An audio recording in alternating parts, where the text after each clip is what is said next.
Selamat datang di channel novel kita. Di sini Mimin akan membagikan alur cerita donghua, horor, misteri, dan lain-lain. Dukung Mimin dengan subscribe dan nyalakan lonceng notifikasinya. Tanpa banyak cincong lagi, mari kita masuk ke alur ceritanya. Let's go! Wajah Hikin tampak jelek. Dia tahu bahwa menyalakan api tidak ada gunanya. Jadi dia mendengus, pokoknya, selama kalian bisa terperangkap, tidak peduli ada api atau tidak. Angin langit dingin, Han Tianfeng, tidak menyangka bahwa pihak lawan akan seceroboh itu. Dia mulai menyerang bola itu, tapi sangat keras, sekeras apapun dia mencoba, bola itu tetap tidak bisa dihancurkan. Saat itu, Hikin tersenyum dengan bangga. Lihat, inilah kekuatan senjata sihir ini. Bahkan tanpa api, senjata ini bisa menjebak kalian, membuat kalian tidak bisa melarikan diri kemanapun. Kalian akan terjebak di dalamnya selamanya, lalu bisa diselesaikan pelan-pelan. Menyebalkan. Teriak angin langit dingin saat mendengar itu, sementara Hikin tertawa. Sedangkan Hai Haotian memuji, Tuan Hi memang hebat.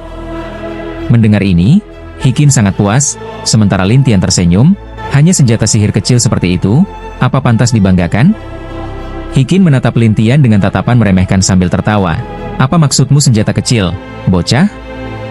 Buka matamu lebar-lebar. Lin Tian meletakkan tangannya di atas penghalang sihir itu, dan penghalang itu seperti kaca yang mulai retak. Lalu, boom. Senjata sihir itu langsung hancur menjadi debu. Angin langit dingin tertawa, bagus sekali. Hikin terkejut, itu senjata ilahi. Tapi Lin Tian hanya tersenyum. Ilahi? Dalam mataku tetap saja sampah. Hikin sangat marah, matanya memerah dan bibirnya bergetar. Aku masih punya lagi. Setelah itu, Hikin mengeluarkan sebuah kotak berwarna merah. Begitu dilemparkan, Lin Tian dan angin langit dingin langsung terperangkap di dalamnya. Dari luar, bayangan mereka terlihat di dalam kotak itu. Hikin berkata dengan dingin, ini disebut kotak pengunci jiwa. Selama ada jiwa, kotak ini bisa menguncinya dan menjebak tubuh kalian di dalamnya. Mendengar ini, Hai Haotian terkejut. Itu salah satu dari 10 kotak dewa di dunia dewa, kotak pengunci jiwa. Benar. Ini senjata sihir yang tidak bisa ditembus siapapun, kata Hikin dengan bangga. Tapi belum sempat lama ia sombong, kotak itu tiba-tiba retak lalu berubah menjadi bubuk merah yang menyebar ke laut. Angin langit dingin tertawa keras, wajahnya merah padam. Semua orang yang melihat terpana. Hikin gemetar karena marah, itu kotak pengunci jiwaku. Lin Tian tertawa santai. Masih punya? Keluarkan saja semuanya, jangan buang-buang waktu. Hikin tergagap, kakao tunggu saja. Setelah berkata begitu, dia berbalik ketakutan dan langsung berteriak, kita pergi. Angin langit dingin mengeluarkan udara dingin, dan beberapa orang yang reaksinya lambat langsung membeku dan jatuh ke dasar laut satu persatu. Hai Haotian dan Hikin lari lebih cepat dari angin, langsung menghilang di laut. Angin langit dingin mengeluh, cepat banget mereka kabur. Biarlah. Semangat mereka sudah hilang. Lin Tian mencibir. Namun angin langit dingin menatap Lin Tian dengan penasaran, gimana kau bisa melakukan itu? Apa maksudmu? Tanya Lin Tian. Yaitu, kau bisa hancurkan semua senjata sihir begitu saja. Lin Tian hanya tersenyum, aku tahu banyak teknik, tak perlu heran. Setelah itu, Lin Tian terbang kembali ke kota, dan angin langit dingin mengikutinya terus, tapi Lin Tian tidak menjelaskan apapun. Saat tiba di kota, akar ilahi milik Lin Tian tiba-tiba bereaksi. Ada apa ini? Pikir Lin Tian. Padahal dia sudah berada di ranah bintang 9 Golden State, tapi selama ini tak ada reaksi. Bahkan kemarin ketika masuk kota, juga tidak terjadi apa-apa. Tapi sekarang begitu masuk kembali, langsung terasa ada sesuatu. Ada apa? Tanya angin langit dingin penasaran. Lin Tian bergumam, aku merasa sesuatu akan terjadi. Dan benar saja, belum selesai dia bicara, tiba-tiba ada seorang wanita berdiri di belakangnya dan berkata, seru ya main-mainnya? Saat angin langit dingin berbalik, dia langsung mengenali wanita itu sebagai orang yang selama ini mengejar-ngejar Lin Tian. Dia tersenyum, kelihatannya memang ada yang terjadi. Wanita itu adalah Qin Xiao Xiao, putri suci dari tanah suci Jiuzhou, yang sebelumnya pernah dijebak oleh Lin Tian di kota kuno Tang. Setelah mendengar bahwa Lin Tian muncul di kota api, dia langsung datang untuk menemuinya. Melihat Qin Xiao Xiao dengan topeng kayu, Lin Tian tersenyum, kau bahkan bisa menemukanku di sini? Kau tahu jaringan informasi kami di Tanah Suci Jiuzhou, jawab Qin Xiao dengan tatapan dingin. Lin Tian tak punya pilihan lain dan bertanya, lalu kau mau apa? Kalau kau tak mau aku ungkap identitas aslimu, ikut aku bicara di tempat lain. Qin Xiao menatapnya seakan memegang rahasia besar Lin Tian. Lin Tian tersenyum ke angin langit dingin, tunggu aku di dekat pavilion Wan Jin. Aku akan bicara dengan dia. Baik. Dalam hati, Lin Tian berpikir, apa ini ada hubungannya dengan akar ilahiku? Qin Xiao menatap Lin Tian dengan rumit lalu berkata, ayo. Mereka pun pergi ke sebuah restoran. Qin Xiao memesan banyak anggur lalu minum sendirian tanpa berkata apa-apa. Lin Tian sedikit bingung, Putri Suci Qin, minum sebanyak ini tidak baik untuk tubuhmu, hanya membuat perutmu meledak. Orang biasa minum untuk hilangkan duka, aku pun begitu. Qin Xiao tersenyum pahit, matanya memerah, bahkan hampir menangis. Aku tak ingin begini, tapi sejak kau pergi, aku jadi bahan tertawaan. Setelah berkata begitu, dia minum lagi. Lin Tian menghela napas, kalau ada beban di hati, buat apa disimpan? Qin Xiao tertegun dan bertanya, jadi kau sudah menemukannya? Ada petunjuk. Apa? Qin Xiao terkejut dan meletakkan botol anggur, ekspresinya sulit digambarkan. 10.000 tahun bukan waktu yang pendek. Kupikir kau sudah memikirkannya. Kau tahu akar ilahiku adalah tipe infatuation, gila cinta. Menurutmu aku bisa melupakannya begitu saja? Itu? Dulu kau bicara tentang takdir, tentang bagaimana beberapa takdir tidak bisa diubah. Lalu kenapa sekarang kau bilang bisa diubah? Lin Tian berkata pelan, mungkin dulu tidak bisa. Tapi sekarang aku percaya, selama berusaha, takdir bisa diubah. Tidak. Aku tidak mau dengar lagi. Pokoknya mulai hari ini, aku Qin Xiao, hidupku milikmu, matiku pun jadi rohmu. Kau? Lin Tian mengira setelah identitasnya terbongkar, Qin Xiao akan membunuhnya karena marah. Tapi hasilnya malah begini, membuatnya bingung. Ya sudah, jangan dibahas lagi. Sekarang giliranmu. Kenapa bisa masuk ke ranah Golden State? Qin Xiao seolah berubah total, langsung semangat dan meletakkan botol anggur, lalu menatap Lin Tian dengan serius. Lin Tian tidak tahu harus menjawab apa, tapi Qin Xiao berkata dengan sungguh-sungguh, kau bisa anggap aku teman, seperti Ouyang Yumo, tak bisa? Teman? Ya, toh sudah 10.000 tahun berlalu. Aku sudah cukup merenung. Qin Xiao pura-pura tenang, tapi Lin Tian merasa tetap ada yang aneh. Katakan. Qin Xiao kembali menatap Lin Tian, dan Lin Tian pun akhirnya berkata dengan sederhana, yaitu, Shengenku telah mencapai batas, jadi aku memilih untuk memulai ulang kultivasi. Memulai ulang? Selama 10.000 tahun ini kau mengultivasi dari manusia biasa lagi? Qin Xiao terlihat terkejut, dan Lin Tian tertawa.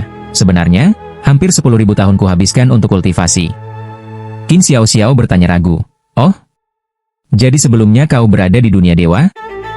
Tidak, aku dulu berada di dunia fana, lalu kembali ke dunia dewa. Qin Xiao akhirnya paham dan menatap Lin Tian. Terjadi sesuatu, ya? Ada sedikit kejadian. Ceritakan. Qin Xiao terlihat antusias, sementara Lin Tian ragu, di sini? Ceritakan saja, aku tidak akan bilang ke siapapun. Qin Xiao berkata meremehkan, namun Lin Tian hanya bisa tersenyum. Baiklah, akan kuceritakan padamu. Kemudian, Lin Tian mulai menceritakan segalanya perlahan kepada Qin Xiao. Setelah sekitar setengah jam, Lin Tian berkata, kira-kira begitu ceritanya. Jadi, kau selama ini mencari orang yang menyamar jadi dirimu? Qin Xiao sangat terkejut, dan Lin Tian mengangguk. Sekarang, tetua dari kuil Dewa Api itu adalah kuncinya. Aku sedang bersiap menjebaknya. Setelah mengangguk, Qin Xiao bangkit dan berkata, kalau begitu, aku akan membantumu. Jangan ikut campur dulu, aku sedang menunggu dia terjebak. Lin Tian menjelaskan, namun Qin Xiao tersenyum, tenang saja, aku tidak akan menghalangi, aku hanya akan membantumu mengumpulkan informasi yang berguna. Setelah itu, Qin Xiao pergi. Lin Tian pun hanya bisa menghela napas, seharusnya aku tidak memberitahunya. Setelah menghela napas, Lin Tian bangkit dan kembali ke pavilion Wan Jin. Sementara itu, di dalam aliansi Dewa Api, Hikin berdiri di hadapan Tetua Yu dan gemetar ketakutan. Kau tahu harus menjawab apa, kan? Akhirnya Tetua Yu bertanya dingin, dan wajah Hikin sangat jelek. Tetua, orang itu benar-benar monster. Berani-beraninya kau berbohong. Tetua Yu langsung memukul meja, seolah ingin menampar Hikin. Sungguh, dia benar-benar menghancurkan senjata sihir itu. Lebih baik aku percaya kau bertemu dewa, daripada percaya seorang dari Rana Emas bisa menghancurkan senjata sihir seperti itu. Tetua Yu begitu marah, dan Hikin hanya bisa berkata, Tetua, orang-orang dari Paviliun Lautan bisa menjadi saksi, dan juga para saudara yang bersamaku saat itu. Kalau aku tahu kau berbohong, kau akan mati. Ya, Tetua. Kemudian, Tetua Yu pergi dengan lompatan besar. Hikin hanya bisa bersungut-sungut, kenapa bisa sial seperti ini. Setelah beberapa saat, Tetua Yu kembali dan menatap Hikin lama, lalu berkata, kalau senjata sihir tidak bisa melawannya, abaikan saja. Ah, abaikan? Kau pikir ada cara lain untuk menghadapinya sekarang? Tetua Yu memandang dengan dingin, dan Hikin menunduk, tidak ada. Kalau begitu, alihkan perhatianmu untuk mencari lokasi alkemis itu. Ya. Hikin pun pergi dengan wajah muram, sementara Tetua Yu merasa sedih saat mengingat senjata sihir yang telah hancur. Sial, seharusnya aku tidak memberikannya begitu banyak senjata sihir. Saat itu, Lin Tian telah kembali ke Paviliun Wanjin, dan Han Tianfeng langsung menyambutnya dengan tawa, kukira kau terlalu lama nostalgia. Lama? Omong kosong, sudah 1 jam aku menunggu sampai hampir mati. Han Tianfeng mengeluh, dan Lin Tian hanya bisa tertawa. Kemudian ia melihat bahwa semua restoran dan penginapan di sekitar sudah dikuasai oleh berbagai kekuatan, bahkan banyak tetua dari kuil-kuil lain juga hadir. Melihat Lin Tian memperhatikan sekeliling, Han Tianfeng tertawa pahit, mereka semua datang demi pil dan alkemis itu. Mereka mencari alkemis? Ya, sekarang tetua dari kuil Dewa Api bahkan rela menggali tanah 3 kali demi menemukan si alkemis. Lin Tian tersenyum pahit, cuma mereka? Han Tianfeng lalu bertanya penasaran, kau punya hubungan baik dengan Tuan Paviliun Emas, kau tahu siapa alkemis itu? Tidak tahu. Lin Tian menggeleng, dan Han Tianfeng mendesah, sayang sekali. Kau juga ingin tahu siapa dia? Tentu saja, siapa sih yang gak mau tahu? Han Tianfeng terlihat sangat penasaran. Lin Tian tertawa, ayo kita masuk dulu. Nanti malam kita lihat mereka lelang pilnya. Ya, aku juga ingin tahu seberapa banyak orang yang beli. Setelah itu, Lin Tian mengajak Han Tianfeng ke rumah lelang, dan mereka langsung masuk ke ruang VIP. Di depan mereka ada kaca transparan untuk melihat seluruh proses lelang. Saat itu, banyak orang berkumpul di sekitar area lelang, jelas semuanya datang untuk pil. Beberapa kotak VIP lainnya juga mulai terisi oleh kelompok kuat lainnya. Melihat itu, Han Tianfeng bergumam, belum mulai saja sudah sebanyak ini? Kalau tidak begitu, mereka tidak akan sabar menunggu. Lin Tian tertawa, dan Han Tianfeng mengangguk. Kemudian, Lin Tian menunjuk ke arah salah satu kotak VIP. Lihat, para tetua kuil Dewa Api ada di sana. Han Tianfeng ikut melihat dan menemukan bahwa tetua kedua dan beberapa tetua lainnya ada di sana. Betul. Lin Tian tertawa, katanya mereka pernah menyinggung si alkemis itu. Aku juga dengar, sepertinya mereka akan sangat kesulitan mendapatkan pil malam ini. Lin Tian hanya tersenyum penuh arti, dan Han Tianfeng bingung, maksudmu apa? Tunggu saja acaranya. Han Tianfeng penasaran. Tak lama sebelum lelang dimulai, seorang pembawa acara naik ke atas panggung dan menyapa hadirin. Pertama-tama, selamat datang di Paviliun Wanjin kami. Kerumunan langsung menjadi meriah. Kemudian sang pembawa acara melanjutkan, alkemis kami hari ini telah membuat hampir 200 pil, jadi akan ada hampir 200 item yang dilelang. Kerumunan kembali ribut karena antusias. Namun pembawa acara menambahkan, namun, alkemis kami menyampaikan bahwa jika yang ikut lelang berasal dari kuil Dewa Api, maka harus membayar 2 kali lipat harga. Apa? Kerumunan langsung geger, terutama orang-orang dari kuil Dewa Api, sementara kelompok dan kuil lainnya justru merasa puas. Situasi pun berubah menjadi ajang cekcok antara kuil Dewa Api dan kekuatan lainnya. Han Tianfeng hanya bisa melongo, alkemis ini benar-benar kejam, bisa-bisanya 2 kali lipat?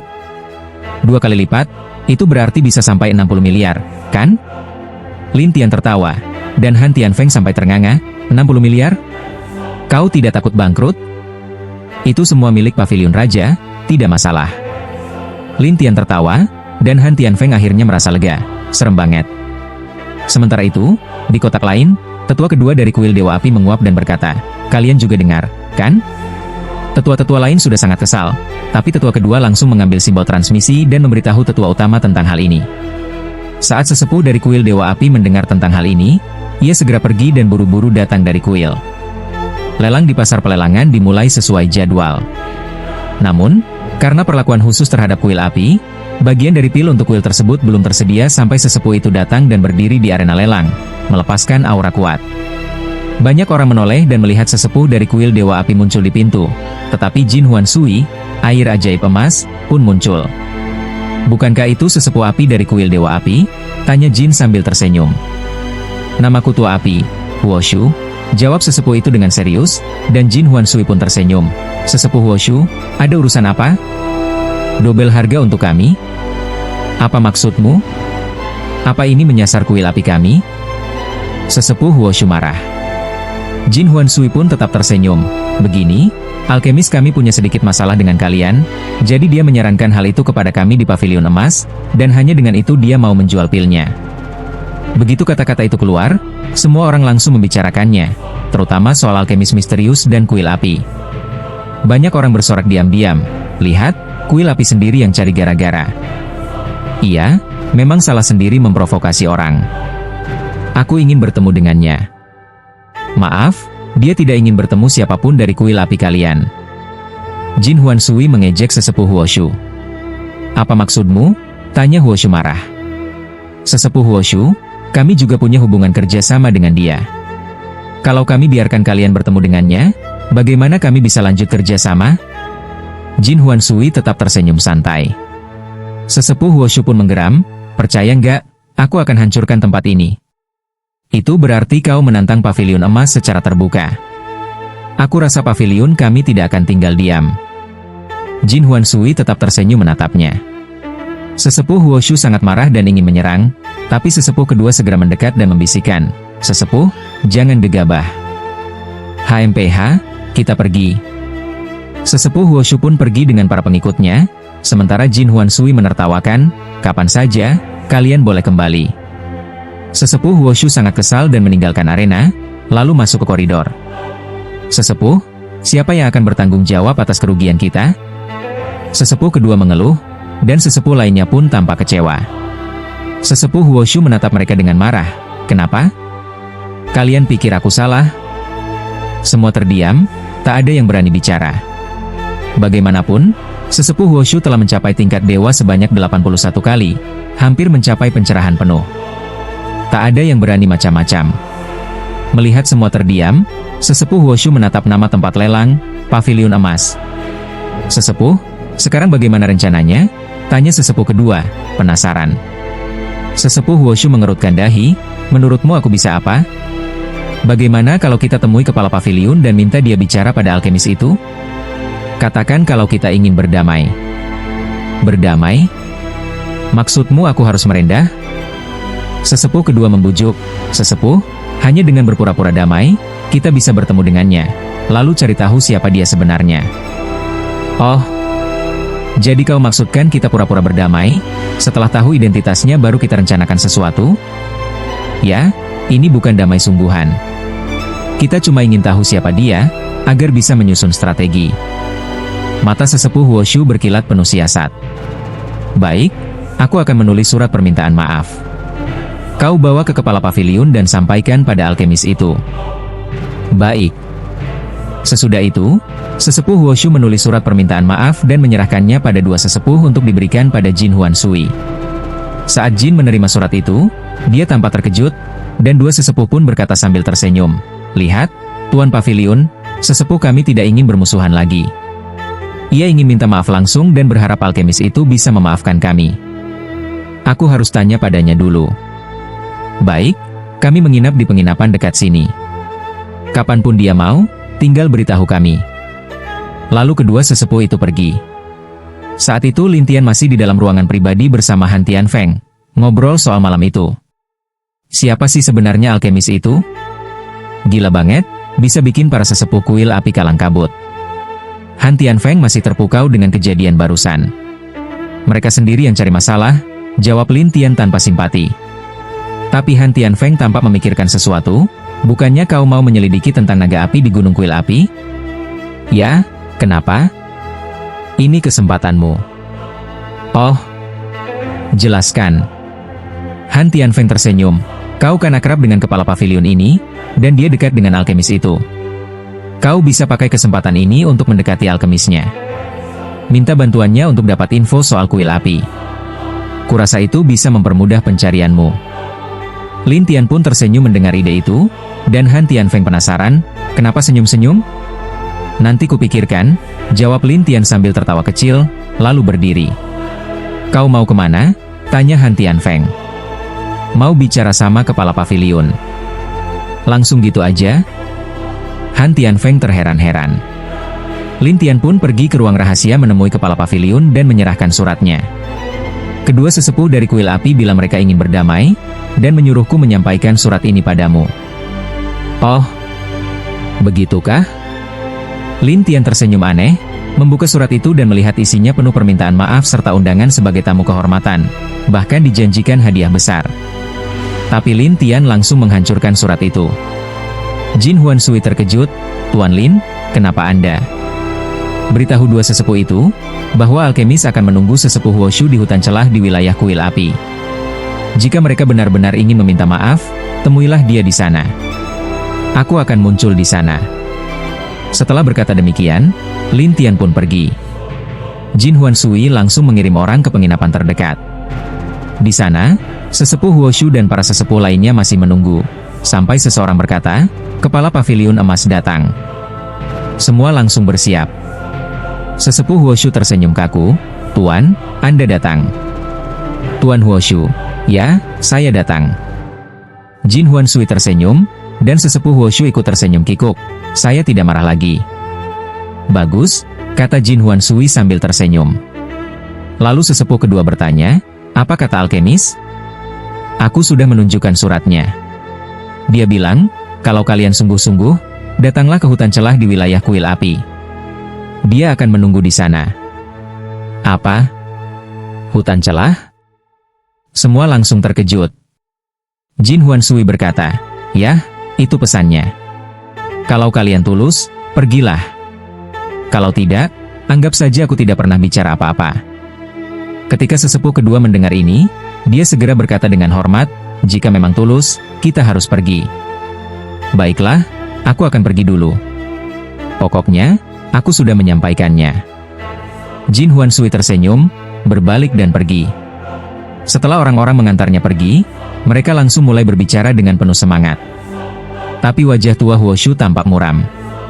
Sesepuh kedua menatapnya dan berkata, apapun maksudmu, selama kita tahu siapa dia sebenarnya, semuanya akan lebih mudah nanti. Mungkin kita bahkan bisa mendekatinya dan menariknya masuk ke kuil Dewa Api. Menariknya? Kalau kita tidak bisa menaklukkannya, setidaknya kita bisa menjalin hubungan baik dengannya. Kalau tidak, apa kau ingin terus begini? Harga dobel? Kalau terus begini, kuil Dewa Api kita akan makin tertinggal dari yang lain, kata sesepuh kedua dengan wajah sedih. Sesepuh-sesepuh lainnya juga menyarankan berdamai, bahkan berharap bisa menariknya ke pihak mereka. Tua Wushu tahu bahwa keadaan sudah sampai sejauh ini, jadi ia berkata, lihat saja nanti. Kalau dia benar-benar berniat berdamai, kita coba tarik dia. Kalau tidak, kita akan habisi dia di hutan celah. Itu satu-satunya cara. Setelah berkata demikian, sesepuh kedua segera mengatur semua orang untuk mempersiapkan diri dan bergegas ke hutan celah. Lin Tian sudah lebih dulu menyusup ke kuil api dan kembali ke hutan celah. Alasan Lin Tian memilih tempat ini adalah karena ada formasi yang dibuatnya sendiri. Dia berencana untuk menghadapi para sesepuh itu di sini. Jadi Lin Tian berbaring di dalam formasi dan menunggu dengan tenang, sampai akhirnya para sesepuh datang satu persatu. Sesepuh kedua maju dan berseru ke arah formasi, apakah ada orang di dalam? Aku dengar kalian berniat berdamai, bukan? Suara Lin Tian terdengar dari dalam, dan semua orang langsung bersemangat, sementara tua Wushu berpura-pura sopan dan berkata, kami memang telah berbuat salah sebelumnya, jadi kami ingin berdamai denganmu. Bagaimana menurutmu? Tentu bisa, tapi kalian harus masuk ke dalam untuk bicara, jawab Lin Tian dengan senyum. Tua Wushu langsung berkata, baik. Tapi Lin Tian menambahkan, 4 orang saja yang masuk. 4 orang? Tua Wushu terdiam sesaat, dan Lin Tian menjelaskan, terlalu banyak orang, aku takut kalian berniat menyerangku. Mana berani? Jawab tua Wushu pura-pura bodoh, dan sesepuh kedua ikut tertawa, tidak mungkin kami berpikiran seperti itu. Tapi Lin Tian berkata dengan senyum, tetap saja, demi keamanan, lebih baik 4 orang saja yang masuk. Semua orang saling berpandangan, lalu Lin Tian melanjutkan, yang masuk, sesepuh pertama, kedua, ketiga, dan keempat. Setelah saling bertukar pandangan, 4 orang itu maju ke depan dan masuk ke dalam formasi. Orang-orang di luar merasa aneh, kenapa hanya 4 orang yang dipilih, dan kenapa begitu sunyi? Tak terdengar apa-apa dari dalam. Aneh, kenapa tidak ada suara? Orang-orang bingung. Hanya Lin Tian yang tahu, karena ia telah mengaktifkan efek peredam suara di dalam formasi, sehingga tak seorang pun di luar bisa tahu apa yang terjadi di dalam. Sementara itu, keempat sesepuh yang masuk melihat sekeliling hutan yang lebat dengan rasa penasaran. "Di mana kau, Tuan?" tanya Tua Huoshu. Lin Tian tersenyum, "Tenang saja, tunggu aku sebentar." "Tunggu?" Tua Huoshu merasa curiga, dan Lin Tian menjawab, "Aku sedang berlatih, tunggu sebentar." "Oh," Tua Huoshu menjawab. 3 sesepuh lainnya pun menunggu dalam diam. Yang mereka tidak tahu, Lin Tian sedang melaksanakan Buddha God Decision. Keempat orang itu mulai berkilau keemasan, dan suara lonceng mulai terdengar mengelilingi mereka. Mereka bingung, tapi Lin Tian menenangkan, "Jangan khawatir, ini bagian dari latihanku, tidak akan melukaimu." Keempatnya merasa lega. Setelah menunggu cukup lama dan tidak terjadi apa-apa, mereka akhirnya duduk dan menunggu. Tapi secara diam-diam, mereka saling bicara, terutama Tua Huoshu yang mulai gelisah. "Sesepuh kedua, menurutmu orang ini ingin mempermalukan kita?" Sesepuh kedua menjawab ragu, "Mungkin dia hanya ingin menguji ketulusan kita." Sesepuh ketiga dan keempat merasa masuk akal, jadi mereka menunggu dengan sabar. Lin Tian pun mulai mengobrol dengan mereka, menanyakan tentang kuil api dan urusan para dewa. Hingga 1 jam kemudian, mereka mulai merasa pusing. Lama-lama, sesepuh keempat mulai tertawa sendiri. Sesepuh ketiga heran, "Kenapa denganmu, sesepuh keempat?" Sesepuh kedua pun bertanya, "Sesepuh keempat, kenapa kau begitu?" Tapi mereka tidak bisa membuatnya sadar, sampai akhirnya sesepuh ketiga juga mulai tertawa, "Aku punya banyak batu roh dan senjata sihir." Sesepuh ketiga, "Kenapa denganmu?" Sesepuh kedua mulai panik. Tua Huoshu merasa ada yang aneh. Ada apa dengan mereka? Sesepuh kedua mengernyit, lalu bertanya pada Lin Tian, "Apa yang kau lakukan pada mereka?" "Tenang saja, sebentar lagi kalian akan seperti mereka." Lin Tian tertawa. Sesepuh kedua terkejut, "Kau benar-benar menjebak kami? Kau pikir aku benar-benar ingin berdamai dengan kalian?" Lin Tian menyeringai. Sesepuh kedua marah, "Bajingan." Tua Huoshu langsung menyerang formasi, tapi serangannya tidak berdampak apa-apa. Ia pun mengeluarkan jimat, tapi juga tak bisa digunakan. Ia mulai panik, apa yang terjadi? Sesepuh kedua hendak bicara, tapi ia pun mulai kehilangan kendali. Akhirnya hanya Tua Huoshu yang masih sadar, mengandalkan kekuatan spiritualnya, lalu berteriak marah, "Anak muda!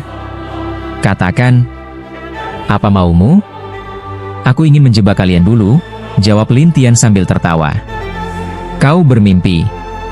Tua Huoshu mencoba terbang untuk kabur, tapi tak bisa keluar dari formasi. Akhirnya dia pun ikut kehilangan kendali. Setelah keempatnya tak berdaya, Lin Tian menghela napas, saatnya menyelesaikannya. Roh Lin Tian masuk ke ruang kesadaran mereka, dan menemukan roh sesepuh keempat, si orang buta api, sedang mengamuk. Lin Tian menggambar segel, lalu membelenggu rohnya dan menariknya masuk ke dalam segel jiwa. Sesepuh keempat pun tersadar, menatap Lin Tian dengan ngeri, siapa kau sebenarnya? Kau kenal aku?" tanya Lin Tian sambil menyeringai ke arah si orang buta api. "Tidak, aku tidak tahu." Si buta api tergagap ketakutan, dan Lin Tian menyeringai, "Kau pikir aku ini bodoh?" Si buta api panik, "Aku tahu. Jiwamu sekarang ada di tanganku." Lin Tian tersenyum padanya, dan si buta api berkata dengan terbata, "Aku tahu, namamu Lin Tian." "Oh, coba ceritakan bagaimana kau bisa tahu." Lin Tian tersenyum, dan si buta berkata, "Suatu hari, tetua besar memanggil beberapa dari kami, lalu menyuruh seorang murid untuk menangkapmu." "Api Qianlong, ya kan?" Lin Tian tersenyum, dan si buta kaget, "Bagaimana kau tahu?" "Karena dia, aku mengincar kalian." Lin Tian tertawa, dan si buta terkejut, "Jadi kau sudah merencanakan semuanya? Apa itu setengah langkah Dewa Zundan yang kau buat?" dan formasi ini untuk menangkap kami? Tentu saja. Kalau tidak, bagaimana aku bisa menangkap kalian tanpa membuat kalian kabur? Lin Tian terkekeh. Si buta terbengong, kau? Baiklah, tunggu saja. Aku akan menangkap para tetua lainnya satu persatu.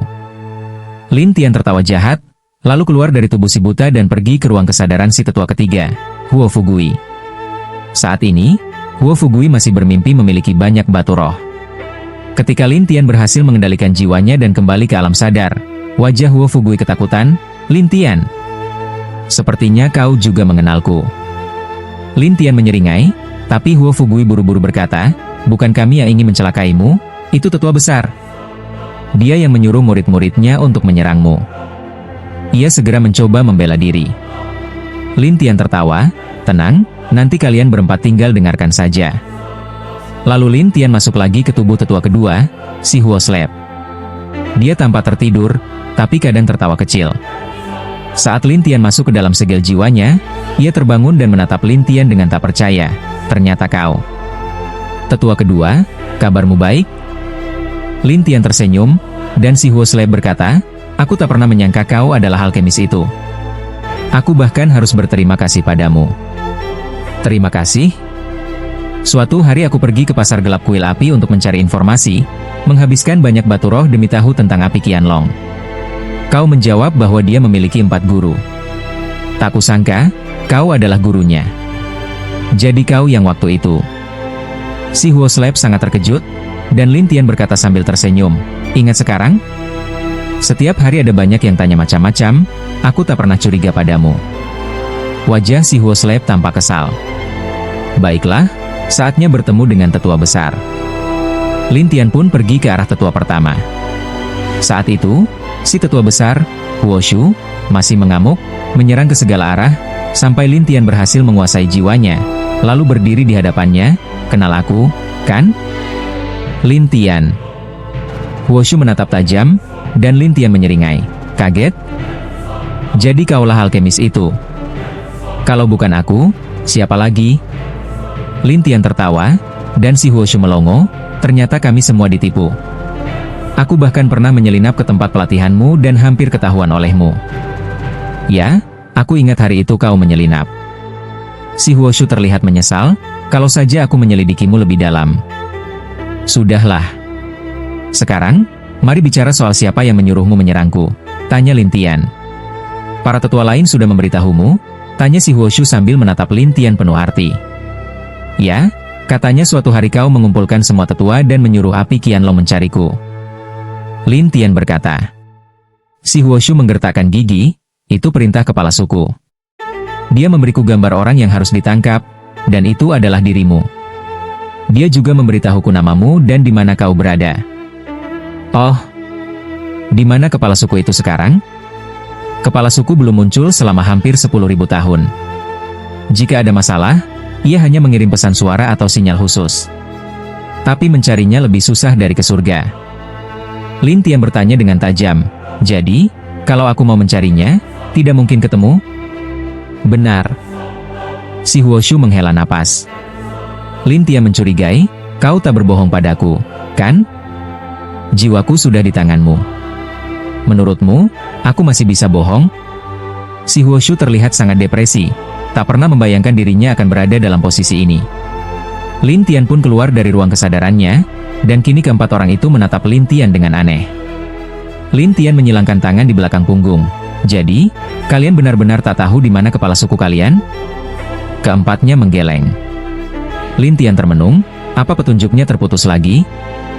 Tuan, kalau nanti ada kabar, kami akan langsung memberitahumu. Si Huo Shu kini bersikap hormat bak cucu pada kakeknya, diikuti yang lain. Lin Tian tahu tak ada pilihan lain. Baiklah, kalian boleh pergi. Keempatnya segera bangkit dan pergi. Lin Tian pun berkata, hari ini, jangan beritahu siapapun. Tentang identitasku, cukup katakan aku seorang alkemis. Baik. Mereka mengangguk cepat, lalu pergi. Sementara itu, Lin Tian bergumam, masih belum ada petunjuk lagi. Hal ini membuatnya frustasi. Maka ia pun meninggalkan tempat itu dan kembali ke kota Dewa Api. Keempat tetua itu segera memerintahkan agar tidak mengganggu alkemis tersebut lagi. Kabar ini cepat menyebar di kuil api, membuat semua orang percaya bahwa si alkemis kuat dan kuil api telah berdamai. Setelah Lin Tian kembali, Jin Huanshui bertanya, "Tuan Lin, bagaimana? Sudah selesai?" "Sudah berdamai." Lin Tian menjawab murung, dan Jin Huanshui bertanya heran, "Tapi kenapa wajahmu tidak bahagia?" "Aku hanya sedikit bingung." Lin Tian menghela napas. "Oh, coba ceritakan, mungkin aku tahu sesuatu." Lin Tian menjelaskan, katanya kepala suku kuil api belum muncul selama 10.000 tahun. "Menurutmu, kemana dia pergi?" Mendengar ini, Jin Huanshui tertawa, "Tuan Muda Lin, bukan hanya dewa-dewa dari kuil api, tapi dewa-dewa dari semua kuil, bahkan seluruh dunia dewa, juga tidak pernah muncul." Lin Tian terkejut, kenapa dewa-dewa tidak muncul? Mereka sedang berlatih di tempat khusus. Tempat khusus? Lin Tian heran. 10.000 tahun lalu, sejak Kaisar Lin menghilang, para dewa menemukan tempat khusus untuk meningkatkan kekuatan. Tapi katanya hanya jiwa yang bisa masuk, jadi para dewa menyembunyikan tubuh mereka agar tak diganggu, dan melatih jiwa mereka di sana. Di mana tempat itu? Tak ada yang tahu, dan para dewa membuat perjanjian rahasia agar tidak mengungkapkan tempat itu kepada siapapun. Jin Huanshui berkata pasrah. Lin Tian pun teringat pada kepala suku tua dari Tanah Suci Jiuzhou. Dia adalah seorang dewa, jadi Lin Tian berniat mencari Qin Xiao Xiao. Ia segera menggunakan jimat teleportasi dan mengirim pesan, berharap bisa mendapat balasan agar bisa bertanya langsung kepada kepala suku tua tersebut. Tetapi setelah menunggu di sana cukup lama tanpa kabar apapun, Lin Tian mengernyitkan dahi. "Aneh, tidak ada tanggapan?" "Ada apa, Tuan Lin?" Melihat Lin Tian berdiri di halaman selama setengah hari, Jin Huanshui bertanya dengan heran, dan Lin Tian menjawab santai, sedang menunggu kabar. "Oh, begitu ya?" Jin Huanshui penasaran, dan Lin Tian tersenyum padanya. "Ada apa?" "Ada yang terjadi. Cuma soal pil itu. Tenang saja, aku akan meracikannya untukmu. Nanti akan aku serahkan," ujar Lin Tian sambil tertawa kecil, dan Jin Huanshui pun lega. "Terima kasih banyak." "Sama-sama." Setelah itu Lin Tian kembali menunggu. Setelah beberapa hari berlalu, Lin Tian masih belum mendapatkan kabar dari Qin Xiao Xiao dan ia menghela napas, mungkin dia memang sudah tidak ada. Lin Tian pun berdiri dan berniat pergi ke Tanah Suci Jiuzhou sendiri. Namun baru beberapa langkah ia berjalan, para tetua dari kuil api datang dengan kabar darurat yang harus disampaikan langsung. Lin Tian tampak bingung, lalu kembali ke kuil api, sementara para tetua menunggu di pulau kuil api. Saat Lin Tian tiba, ia bertanya, "Ada urusan apa?" Tetua utama tampak canggung. "Tuan, apakah Anda mengenal seorang wanita?" "Wanita siapa?" tanya Lin Tian. Tetua itu lalu menampilkan bayangan Qin Xiao Xiao yang mengenakan kerudung kepada Lin Tian. Lin Tian langsung bertanya, "Aku memang mengenalnya. Ada apa dengannya?" "Dia menerobos masuk ke altar Dewa Api di kuil kami, dan tidak bisa keluar." "Lalu dia?" Tetua itu tampak tidak enak hati. "Apa yang terjadi padanya?" "Dia terus bertanya siapa yang menyamar sebagai Kaisar Lin, jadi kami menduga itu mungkin Anda," ucap sang tetua dengan ragu. "Di mana dia sekarang?" "Terperangkap di altar Dewa Api, tapi tempat itu hanya bisa dimasuki, tidak bisa keluar, dan kami hanya bisa berkomunikasi dengannya lewat gulungan gambar," jawab tetua itu dengan nada khawatir. "Hanya bisa masuk? Tidak bisa keluar?" Lin Tian bertanya heran. Tetua itu mengangguk, "Altar Dewa Api hanya boleh dimasuki oleh kepala suku dan tetua tertinggi. Kami tidak tahu kondisi pasti di dalamnya, dan kami juga tidak tahu kenapa dia pergi ke sana." Lin Tian menarik napas dalam-dalam. "Mungkinkah dia mengira kepala suku kalian sedang bersemedi di dalam?" "Mungkin saja, karena kepala suku memang pernah mengasingkan diri di sana." Lin Tian menghela napas lagi, "Bawa aku ke sana." "Anda benar-benar ingin masuk, Tuan?" Tetua itu khawatir, sementara tetua kedua menambahkan, "Tuan, tempat itu benar-benar tidak bisa keluar setelah masuk.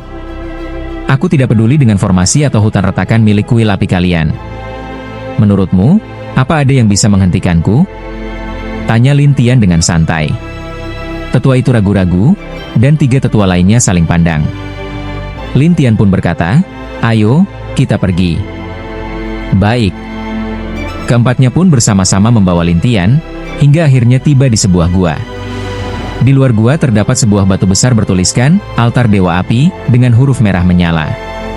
Di bawahnya tertulis kecil, dilarang masuk, atau akibatnya ditanggung sendiri.